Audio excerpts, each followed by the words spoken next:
Well, I was asked to speak today by Jim, and I realized that it was a potluck Sunday. And so, for a few minutes, I want to talk about food. Oh boy. I think most of us do enjoy eating, don't we? Yeah, all right, yeah. And in fact, food is kind of necessary for us to survive. I mean, we can't go terribly long without eating, to keep our bodies functioning and so on. And so food is a pretty important thing. And so I was actually looking at the scriptures. I've done it a few times over the years, I guess, but I was looking at the scriptures relating to food. And to me, it's really kind of interesting how often food is talked about in the scriptures in one way or another. So in light of it being a potluck Sunday, I thought I would talk a little bit about food. And so we have this banquet table set up there. But what's wrong with that picture? No, well, there's no food and there's nobody sitting there. And so actually, I would have preferred one that had a whole bunch of people sitting at it and a whole bunch of food there on the tables. But this will do to just get us started. And when we think about food and the various and different circumstances relating to food in the scriptures, I thought I'd take us through a few little examples from both Old Testament and New Testament of food and the significant things surrounding some of these events. Now, there's many, many, many more I could have chosen, but let's start out with King. How did Jim pronounce that? Arush or something like that.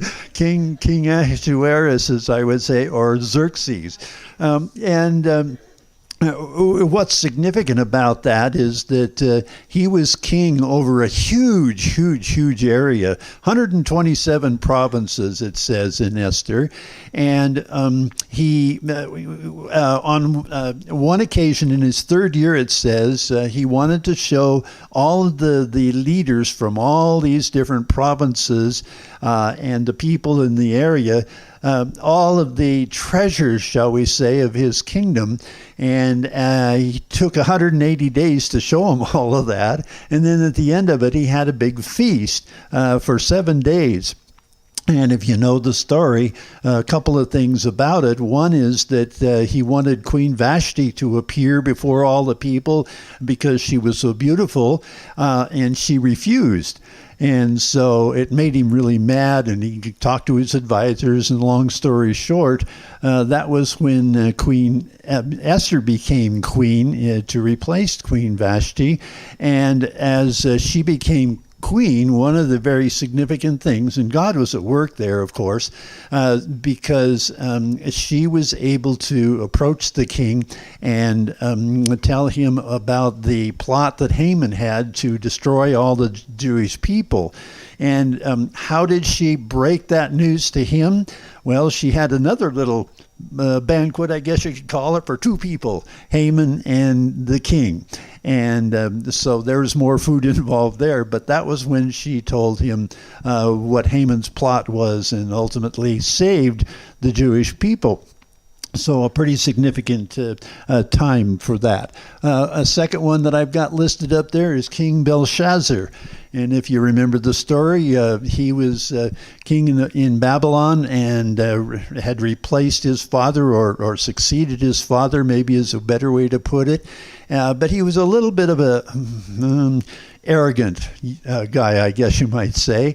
And so one of the things that he did on one occasion at a banquet that he had, he brought out the gold and silver cups and so on that had been taken from Jerusalem in the temple, and he decided he was going to use them to have the people drink from.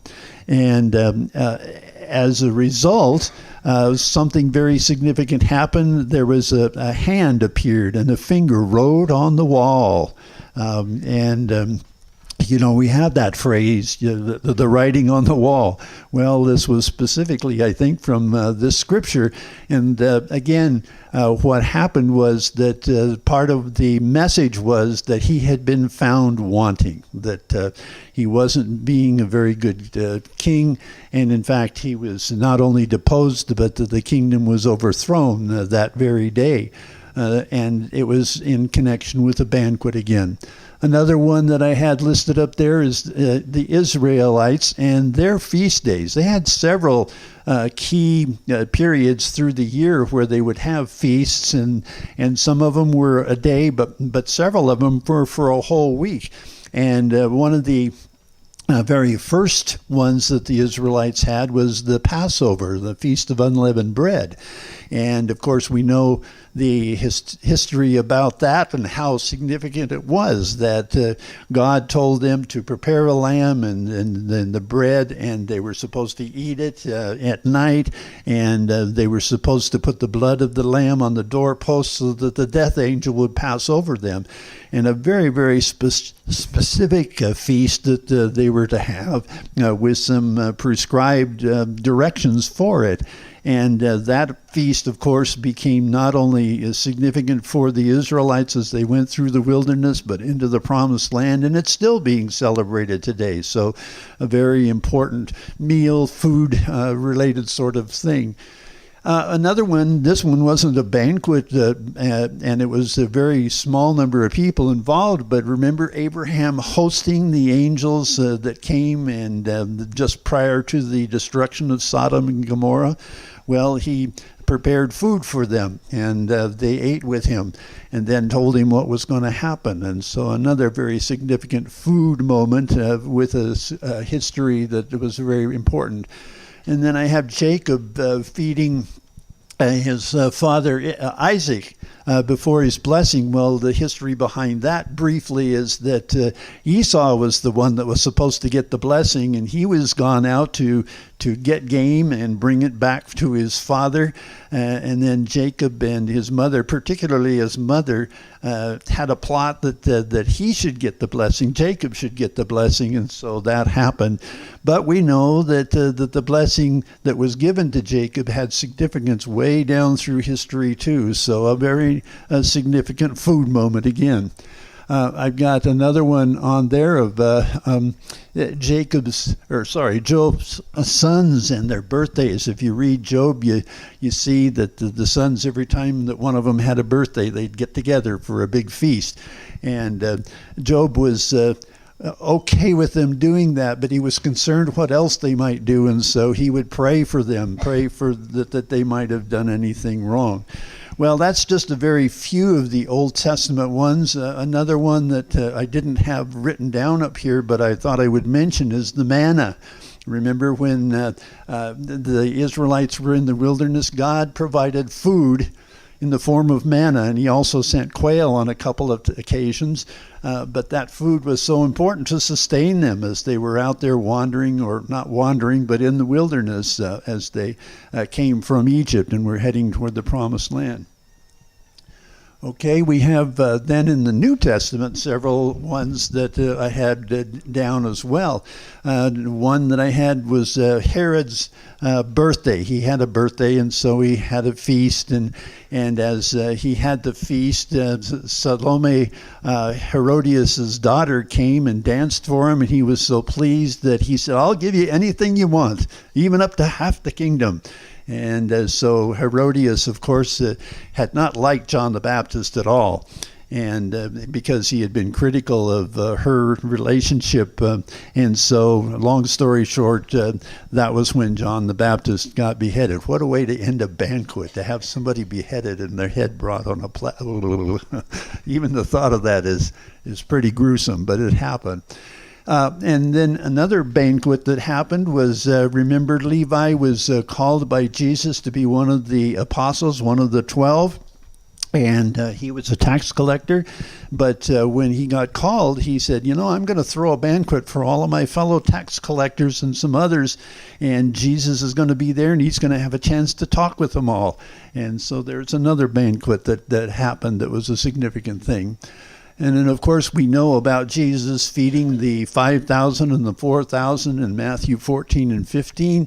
And what a significant thing that was. Jesus had been teaching all of these people, and they were all eager to hear everything that he was saying, but they stayed long enough that they all got hungry. And so he, from practically nothing, fed them. And very significant relating to food. Another one I've got on there is, Sheila, I think, mentioned this already, that Jesus was at a wedding banquet, and the family, they ran out of wine. Oh, man, that'd be terrible, a banquet and running out of wine. And so, long story short, Mary said, Jesus, you need to do something. And Jesus was a little bit hesitant, it seems, at first, but he then turned water to wine. And one of his early miracles that he performed. And so as that happened, he again was noted by people in a very significant way. And so we could go on and name a whole bunch of other examples where food was involved, but that'll give us a few to think about this morning. Okay, I wanted to look at Luke chapter 14 for a few minutes then, and some things that happened there. One Sabbath, when he went to dine at the house of a ruler, that is Jesus, of the Pharisees, they were watching him carefully, and behold, there was a man before him who had dropsy, and Jesus responded to the lawyers and Pharisees, saying, "Is it lawful to heal on the Sabbath or not?" But they remained silent, and then he took him and healed him and sent him away. When we think about, number one, a Pharisee inviting Jesus, was it because they were so friendly with Jesus? No, it was mostly because they were trying to figure out a way to trap him, to accuse him of some things. And so they invited Jesus more than once. Pharisees did, to their houses, and when they did so, it wasn't because they were totally responsive to him. It was because they were critical of him and wanted to figure out a way to cause him trouble. And so they did invite Jesus on this occasion, but they were all watching him.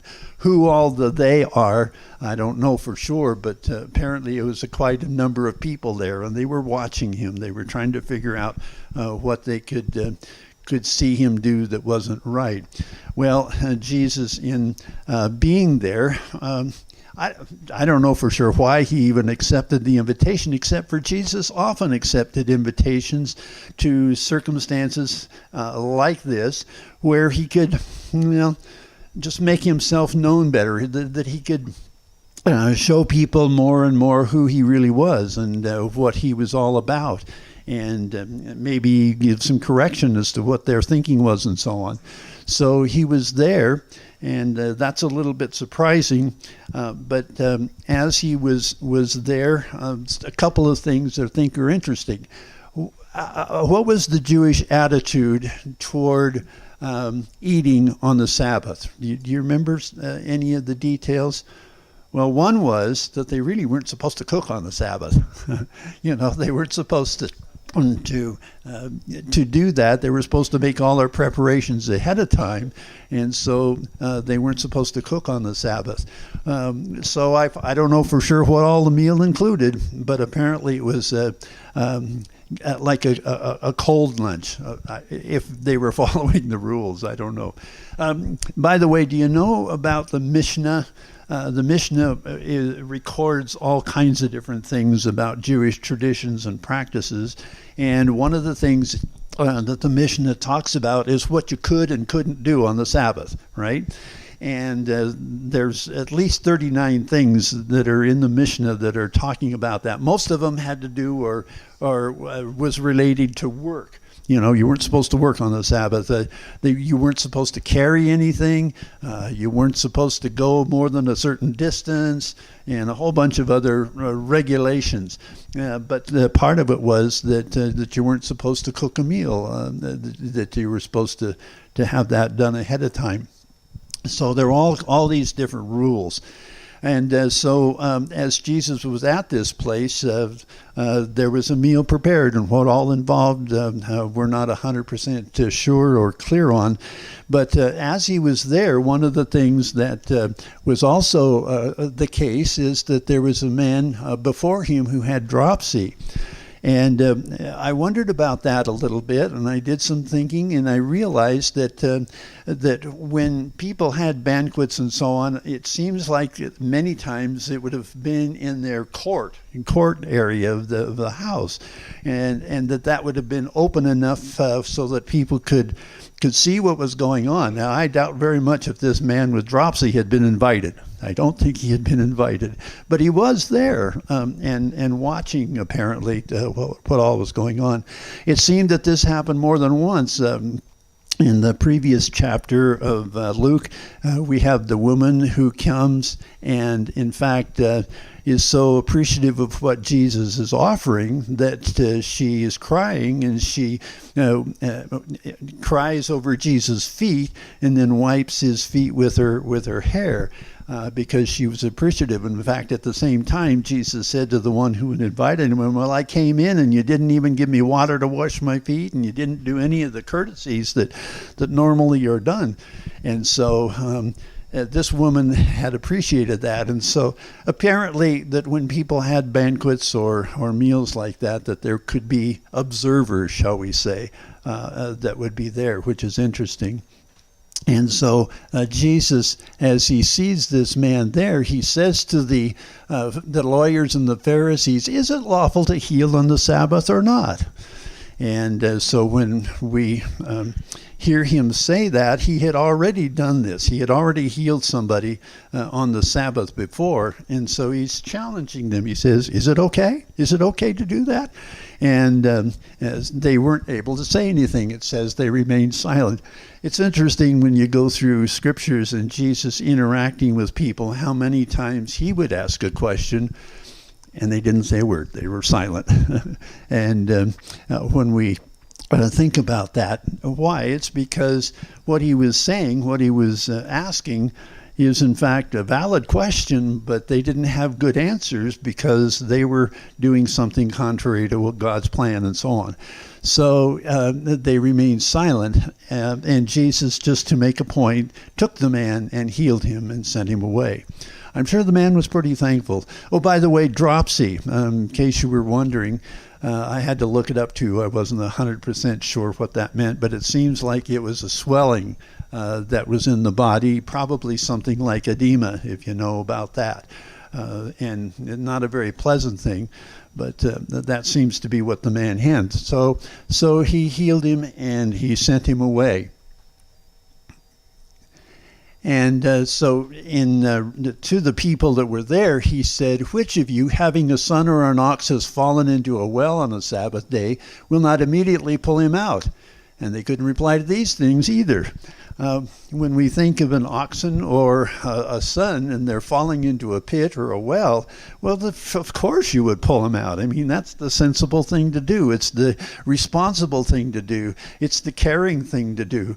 And so he was challenging them on their whole attitude about the Sabbath and what you could and couldn't do on the Sabbath again. And as he was challenging them with that, I'm sure they realized that he was totally right, and so they had to remain silent again. I don't think they enjoyed being silent. They wanted to say things. They wanted to be critical of Jesus, but they couldn't because what he was saying and so on was right. So he told a parable. He said to those who were invited, when he noticed how they chose the places of honor, saying to them, when you're invited by someone to a wedding feast, do not sit down in a place of honor, lest someone more distinguished than you be invited by him. And he who invited you both will come and say to you, give your place to this person, and then you will begin with shame to take the lowest place. When we talk about being invited to banquets or whatever, I realize that there are those people who, what shall I say, have a good opinion of themselves and just assume that they would get to have a place of honor or a place that they could be recognized for. Do you know anybody like that? Yeah, you would. Yeah, yeah, and you know, it doesn't mean that they don't have worth as a person, but it does reflect that sometimes people get a little carried away with their own value, their own importance, and so on. And as we think about that, we have to realize that we can't always assume that we deserve the best place. But, you know, every once in a while you might hear somebody say, well, don't you know who I am? You know, and basically from both the perspective of the world or the perspective of the Lord, you know, we have to be careful not to think of ourselves more highly than we ought to think, because it's something that can be rather tricky, rather dangerous to do in various and different contexts.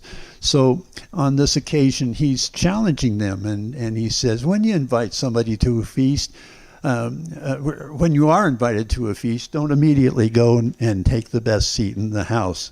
You know, that there are others who may be considered by the one who's doing the inviting at least more important, and their place is the one where you have just sat down, and the shame of getting booted out of that and having to move down to a lower place would be rather tricky. And so as we think about that, Paul actually addresses this.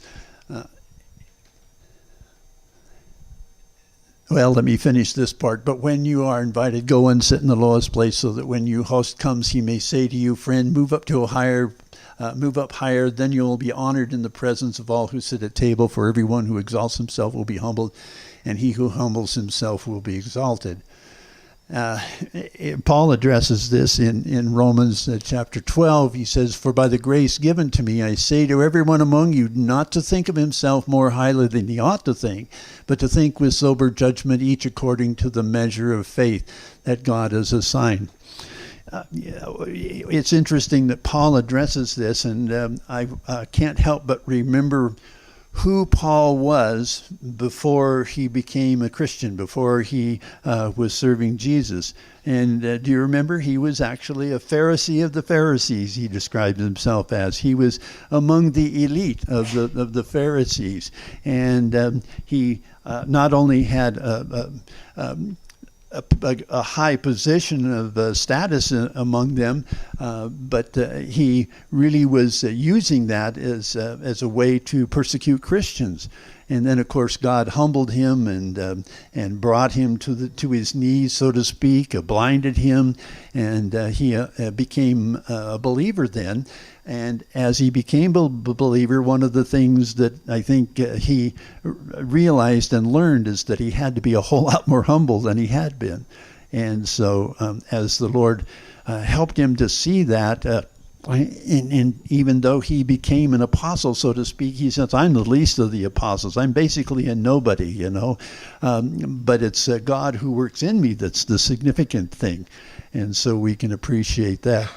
And so we need to appreciate that. It also talks there about that each according to the measure of faith that God has assigned.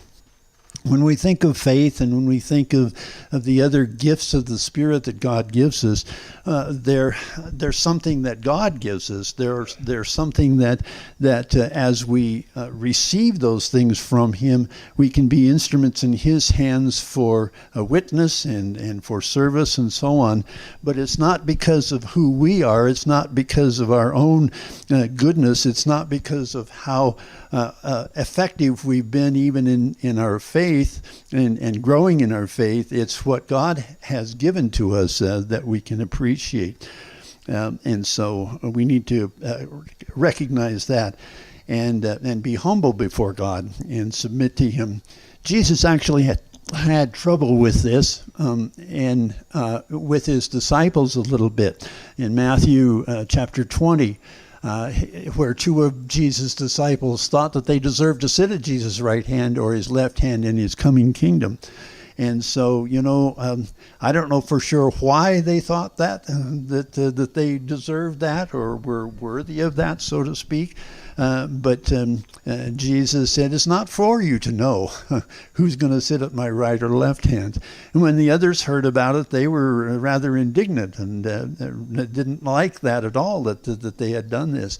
And so we have to appreciate that Jesus wanted to help them recognize, if you want to be great, you need to be servant. You need to be a servant of all. You need to not be grasping at position or status, but recognize that your value to God is as you are a complete servant to him and to other people along the way. And so Jesus had to help them with that. James 4:10 says, humble yourselves before the Lord and he will exalt you or lift you up. And when we think about that, it is important for us to be humble before other people and before God. It's not for us to determine our value, but for others to determine our value and for God to determine our value. I think that's a very important thing to appreciate. And I also have to say it's important for us to be careful not to have pride in our humility. There are some people who might say, oh, I'm the most humble person I know. Probably not. But anyway, we need to be careful about thinking along those lines. And so Jesus said to the man who invited him, now we're back to the big gathering there, and the one who invited him, and he says, when you give a dinner or a banquet, don't invite your friends or your brothers, your relatives or rich neighbors, lest they also invite you in return, and you be repaid. But when you give a feast, invite the poor, the crippled, the lame, the blind, and you will be blessed, because they cannot repay you, for you'll be repaid at the resurrection of the just. Now, that doesn't mean that we don't enjoy time with our family or our friends. That's I think, part of the value of life. If we have others that we can share with on a regular basis. But part of what Jesus is trying to say is that it is important to recognize that there are those who can't repay you that would be nice to invite and include in some of the various and different things too, and to recognize that as we share with other people, it's important to share with those who do not have. And so many of the things that are talked about in the scriptures is to help the needy. In fact, in Matthew 24, Jesus gives a whole list of things. Well, talking about the people who go and visit the ones who are sick or in prison, and those who need clothes and so on, who need food even, to go and help them when you can. And so Jesus also had just healed one of their own, and so I think it's important for us to appreciate that he was practicing what he preached. He wasn't just saying to the one who had invited him to think about the poor, but he had actually, to the one not invited, the one who had the dropsy, Jesus had healed him and was showing some compassion and care and love to that very one too. And so as we think about that, remember also the account of the Good Samaritan and those who passed by on the other side. Remember the details that the man, and it seems like he was a Jewish person, and he fell among thieves and was injured seriously, and the priest and the Levite both came by, and they saw, and they walked over on the other side of the road and avoided him, and felt like that they didn't want to become unclean, by getting involved in that situation. And it was the Samaritan who came along, who wasn't even a Jew in the fullest sense of the word, certainly, and he was the one who helped and was willing to do whatever that was needed. And so, the Jewish leaders, the Pharisees particularly, I think, often passed by. They didn't recognize the poor, the needy, the downcast, or the outcast, I should say, in society. And Jesus was trying to help them to see that they needed to recognize them. And the other one I have up here is the contrast in Luke 18 of the praying Pharisee and the praying tax collectors. Remember that account where the Pharisee says, "Oh Lord, I fast twice a week and I give this and that and the tithe and all of that. And I'm sure glad I'm not like that sinner over there, that tax collector over there." And, in his prayers was patting himself basically on the back, much more than he was praying to God for whatever he should have been praying about. And the tax collector, remember what he said in the meantime?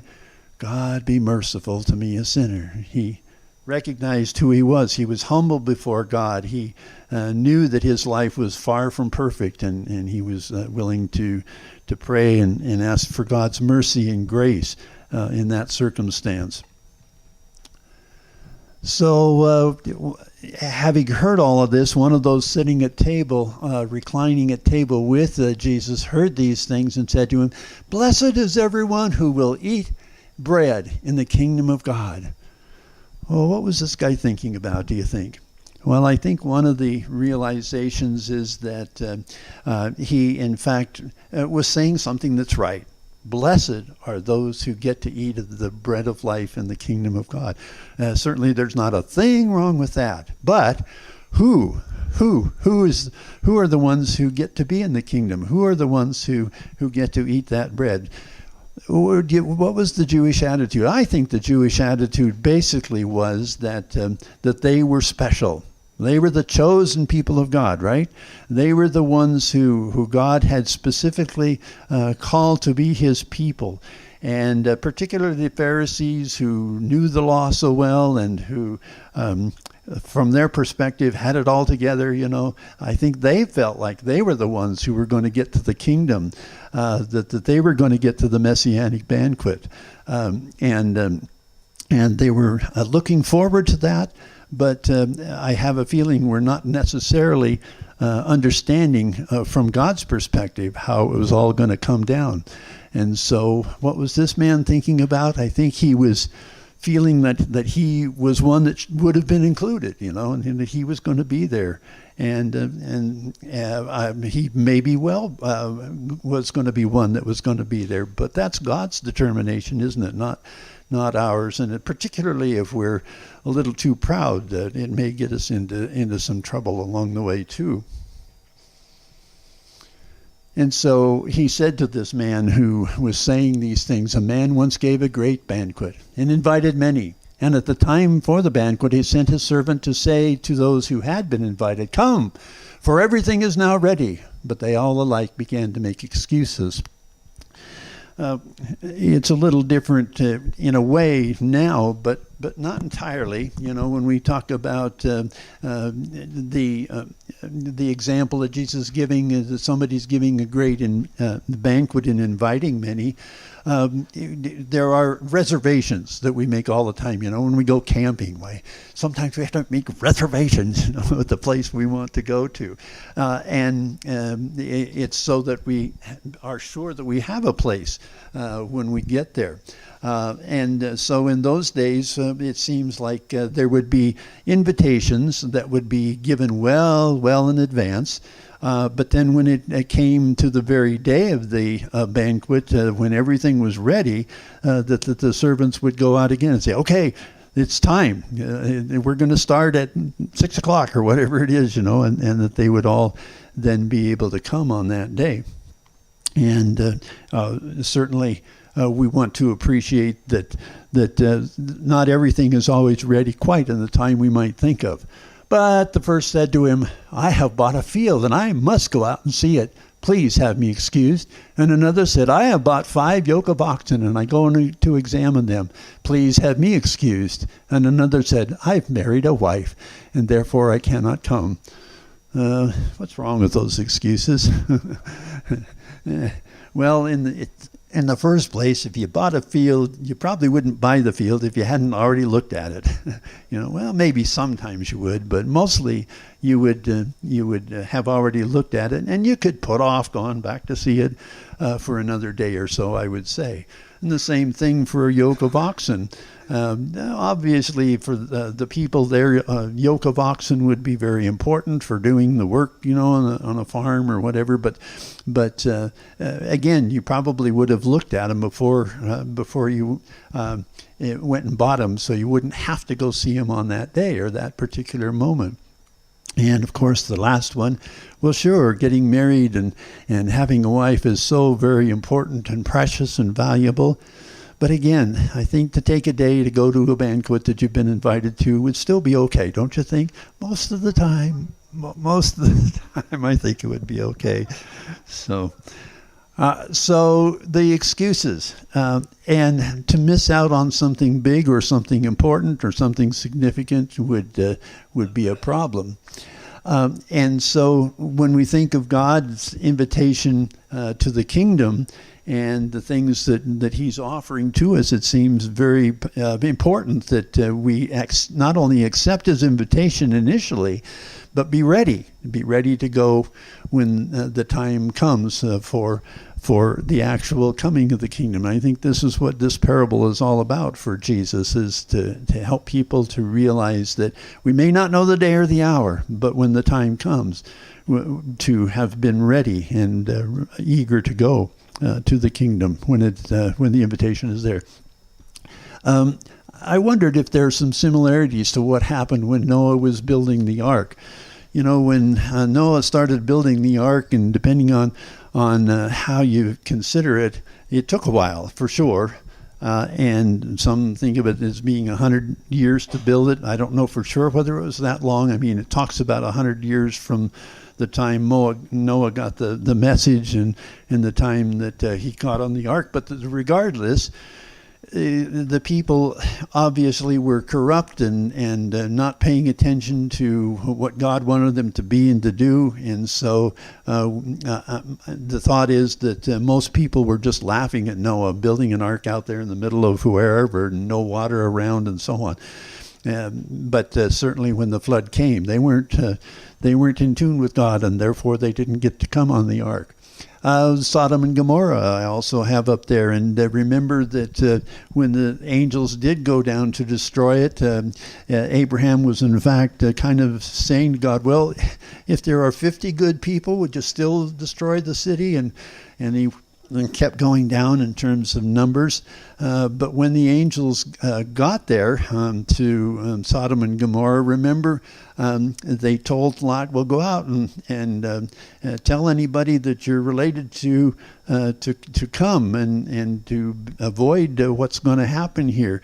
And so there were apparently 2 young men that were engaged to his daughters, and they went and told him, and they said, that's not going to happen.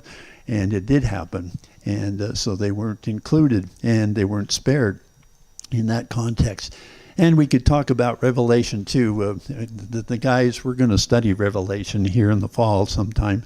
And one of the things that we have to appreciate is how many warnings God gives to the people to respond, and how many times they reject those warnings and continue to worship other idols and continue to be far away from God in terms of the connections, the relationships with Him. So maybe there are some similarities here.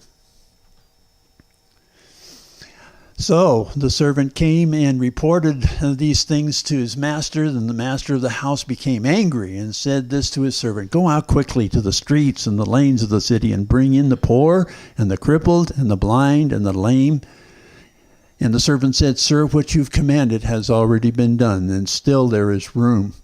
When we think about them going out to the streets and the cities, it seems to me that that's probably relating to the lesser people in the society. The ones who were the poor, the crippled, the ones who would not have been normally invited to, quote, big banquets, but in this context, the master invited the others, and they didn't come. They refused to come, and so he said, I want my house full. And so they went out to the ones who were less thought of as possibilities, for the kingdom in the streets of the city. And so they were all invited in too. And then it said, "Sir, what you have commanded has already been done, and there's still room." And so the master said to the servant, "Go out to the highways and hedges and compel people to come in, that my house may be filled. For I tell you, none of those men who are invited shall taste of my banquet." And so this is outside the city that we're talking about, where the servants were to go and to invite people to come in. It seems pretty clear to me that what Jesus is talking about in this is the invitation to the Gentiles as well to come and be a part of the kingdom. And as we think about that, how did the Jews perceive the Gentiles and their possibility of getting to the kingdom? Well, basically, none of them are going to get there. Why? Because they're not Jews. And the only ones that maybe could have gotten there that were not Jews were those who were proselytes. You know, that word proselyte, that means one that has been willing to come and totally accept the Jewish thing, and they gave them a new name, and they baptized them, considered them as dead to their old person, and they're a new person in the Jewish faith. Well, we could go into that, I suppose, at some length, but the bottom line is that this seems to be an invitation to the Gentiles, and certainly we're thankful that what Jesus has done is for all who would respond, and we can be so thankful for that. In terms of the house being filled, I thought this might be worth sharing as well, that when we talk about the invitation to the kingdom, how big is the kingdom going to be, or how much room is there going to be in the kingdom? Well, there's a verse in Revelation 21, that talks about the people, the size of the kingdom, and it basically says it's going to be 12,000 stadia cubed. Well, if you know anything about the numbers, that basically is about 1,380 miles long, wide, and high. So that's a pretty good amount of space. So there's room. And this one that Jesus is talking to, or giving the example of the parable there, it says that I want my banquet hall to be filled, and so that's just a thought about how big it's going to be. So another passage I wanted to refer to relating to us being invited to the kingdom. When there is the invitation to the kingdom, do any of us deserve it? No, we don't. We don't. It's by God's grace, by God's love, by God's mercy that we have that opportunity. Ephesians 2:8-9, "For by grace you have been saved through faith, and this is not of your own doing. It's the gift of God, not as a result of works, so that no one may boast." And when we think about us coming to the kingdom, it is by God's grace and love and mercy. And what he has prepared for us is because of what he's done, and we can be so thankful for that. And as let's see if I got, there's another banquet table, but there's still nobody sitting at it. I didn't pick out these pictures, by the way. But there was a dream that somebody had one time. And the dream was like this. They saw, as the dream developed, a banquet table. And on the banquet table was every kind of food you could think of. All of the specially prepared meats and all of the vegetables. Some don't like vegetables, but there were still vegetables there. All of the things that you can possibly imagine in terms of food that were prepared and ready. But as the person was in the dream looking a little closer, he saw that there were people on both sides of the table, but they all were sad. They were all frustrated. They were all angry almost. And why? Well, because they were all strapped in their chairs, and their arms were in splints so that they couldn't bring the food up to their mouth. And they decided that must have been a picture of hell. So close, but not very accessible at all. And so that faded. And then another scene came back, and it looked like it was the same scene. That is, the banquet table was there, all the food was there, the pies, everything, just so nice. It was so awesome to see it all. And again, the people were strapped in their chairs and their arms were in splints, but they were all happy. And so the question was, why were they happy? Well, they were feeding each other across the table. And they decided that that must be a picture of heaven. I don't know. Kind of an odd thing, I suppose. But in any case, the point is, when we're talking about heaven and getting there and experiencing what God has for us, He'll provide it in such a way that indeed we'll all be thoroughly happy, thoroughly enjoying the kingdom and what's going on there. You know, I don't know for sure exactly what we're going to be eating in heaven, but I think we are going to be eating. Why? Because in Revelation it talks about, in chapter 22, the tree of life. And in chapter 2 of Revelation, when he's talking about to the church at Ephesus, he says to them, the one who conquers, I'm going to grant the right to eat of the fruit of the tree of life in the kingdom. And so my thought is, in fact, we'll get to enjoy the kingdom. I got to take one little detour. There was the one church I was serving a number of years ago. The one guy had some peaches, a peach orchard, and he was actually very proud of his peaches, and every year he would pick his peaches and he would can just a whole bunch of jars of peaches, and he really liked his canned peaches. And I said to him one day, you know, when you get to heaven, you won't have to can anymore. Why? Because the trees bear fruit every month. And he kind of frowned, and he looked at me, and he said, yeah, but I like my canned peaches. Yeah. And so, you know, I don't know what it's going to be like. Maybe the Lord will provide canned peaches for us, too, in the kingdom. But the bottom line is, we're going to be there, and I think we're going to be eating and enjoying it thoroughly. And as I said, for communion, I think we're going to be having communion with the Lord. And it won't be formal and stiff. It'll be just an awesome, warm, loving experience as we share with the Lord and with each other as believers in the kingdom. Don't you think? Don't you think? Well, we get to have potluck now. And we get to enjoy the food that we have here. But I hope we can look forward to what we get to share in the kingdom. Yeah, let's pray. Lord, we thank you for the privilege to share this meal together today and to share fellowship with each other today. But Lord, I do look forward to the kingdom and what we'll get to experience there.